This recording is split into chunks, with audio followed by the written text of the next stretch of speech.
Indian American vote has a chance to tip the election in each of these states and collectively for the country, so long as Indian Americans vote. I think that it's going to be an extremely close election. I think that she's going to ultimately prevail. With regard to India, I believe that regardless of who is elected president, the relationship with India is growing stronger.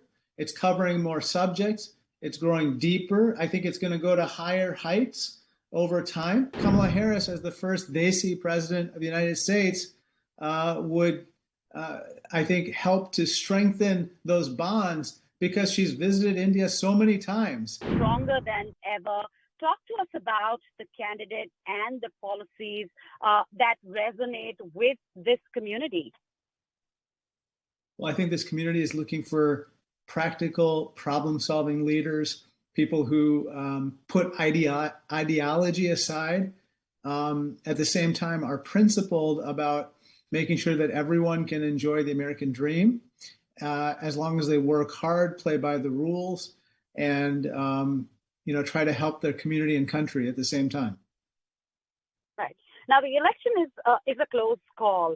The Indian American community is one of the most politically active communities in the country as of now. Talk to us about how does the Indian American vote really count, especially in the swing states? Well, in some of these swing states, whether it's Michigan, whether it's North Carolina, whether it's Pennsylvania and others, Indian Americans are now in the tens, if not hundreds of thousands of voters. And as you know, the margin in each of these states was significantly smaller than that. So arguably, the Indian American vote has a chance to tip the election in each of these states and collectively for the country, so long as Indian Americans vote.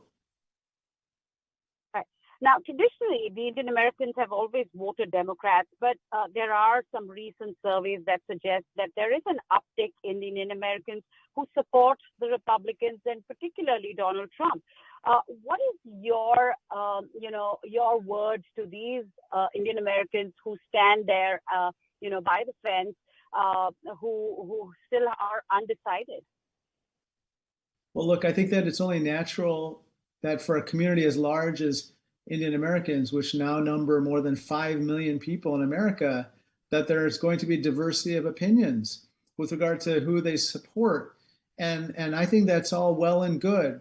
All that being said, I still think that Indian Americans believe in a few things that unify us as a community, and I think that they should, hold their elected officials accountable for fulfilling that kind of unified agenda. So, for instance, we believe in a legal immigration system. We have to look for elected officials who support reforms to the legal immigration system. We believe in public education. Most of us are products of public education, which is the gateway to the American dream. Again, I think we want our elected officials to support public schools. And then third, we also believe in entrepreneurship and small businesses, innovation. We want to make sure that this country remains a place where entrepreneurs and innovators can start their business, succeed, and give back to their communities. So those are some of the principles that I think Indian Americans broadly share in common, and I hope that they hold their elected officials accountable for upholding those principles. Well, what hope do you really see in Vice President Kamala Harris, come 5th November, turning into the president of this country? I think that it's going to be an extremely close election. I think that she's going to ultimately prevail. But as you know, we're going to be looking at 6 or 7 states very closely on election night. Some of those results may not roll in entirely on election night. So we're also going to have to be patient as votes get counted. Remember, the last time in 2020, it took a week or so for more clarity with regard to each state. And so, again, we just have to counsel patience. Right. What is your final word on this election, and what does this really mean for the the U.S.-India relationship? Considering India holds that bipartisan support when it comes to foreign policy towards India. Well, look, with regard to the election, there's an old saying in Washington, D.C., if you don't have a seat at the table, you're on the menu. And the best way to pull up your proverbial seat to the table is to make sure you vote. So to all of our, listeners and viewers on your channel, please vote if you're eligible to vote. And that's very important.